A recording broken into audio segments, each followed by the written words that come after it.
The BYD Atto 3 enters the crowded market for compact family-sized crossover EVs, though this fresh Chinese contender is a little less compact than its mass-market rivals, and in some ways a little cleverer too. It's the alternative you probably won't have considered, but possibly should. The performance on offer here won't be beyond your dreams unless those dreams happen to be somewhat modest, nor, more significantly, will the 261-mile range figure you'll get from the 60.5 kilowatt-hour battery, despite the battery's uniquely dense blade-style construction. It powers a single 201 bhp electric motor mounted on the front axle rather than on the rear, as would be the case with the rival Volkswagen, Skoda or Cupra model in this class. The Atto 3 doesn't pointlessly hurl itself at the horizon from the get-go, but performance is pleasantly eager.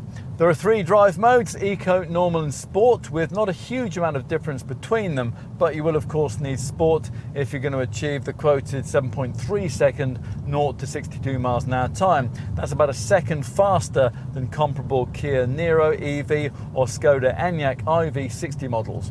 Not that this should suggest handling dynamics tailored for those who like their driving or anything. On the contrary, as you might expect, the multi-link rear suspension with its soft springs has been set up here to prioritise comfort, as most likely owners will doubtless want. It's better even than most Citroens we've tried, and that is very impressive. If you do feel the need to push on, if you're running late around a twisting secondary route, you can expect very able levels of cornering traction and the usual EV typical 99 miles an hour top speed. Provided you can overlook the weird, otherworldly pedestrian acoustic noise this car emits at low speeds, you should, like us, find refinement to be excellent, and that's not always the case with EVs in this class. That'll be a boon when you're cruising, where you also benefit from the standard adaptive cruise control system, which is fitted across the range. As with most EVs, you can vary the amount of regenerative braking, in this case via a toggle on the center console that lets you switch between standard and high regen, although there really isn't very much difference between those two settings, and even the fiercer option won't suit you if you want the kind of one pedal experience which is promised by some manufacturers of rival EVs. At a glance, for several reasons, you might be left a bit unsure of what this Atto 3 model is. In terms of brand, there's a kind of, I can't quite place it, MG sort of vibe. You might also be a touch undecided in terms of this Chinese model's size, where the positioning is a bit large for models in the compact hatch Kia Niro EV, Volkswagen ID3 electric segment, and a bit small if you're looking at something in the sector just above, like a Volkswagen ID4 or a Hyundai Ioniq 5. Dimensionally then, the Atto 3 straddles 2 sectors, bit like the Skoda Enyaq iV, one of its closest rivals. The crossover styling is a touch blander than one of those, but it's smart in a conservative kind of way, and it's enlivened by that silver textured D-pillar panel. The rear is smart. This tailgate's notable for being the only one in the industry with the manufacturer's slogan emblazoned on it. A slim chrome strip sits above narrow LED light clusters, and a subtle roof spoiler features further up. It's a lot more memorable inside, where there's a clear design layout with some unexpectedly quirky touches. First impressions take in the small instrument screen here and the huge central display. Then as you survey this two-tone interior, you'll start to note little design touches, the weird door pull catch on top of the circular speaker, the strange tubular silver gear selector, and just below that a start-stop button with a twinkling outer frame, a textured top for the stowage bin between the seats, air vents like old CD racks, the stitched dash top covering, and door bins which are impractically framed by guitar string-like cords. The main feature of note, though, is this central electric rotary touchscreen, which will be either 12.8 inches or, as in this case, an enormous 15.6 inches in size, depending on the trim level you've chosen.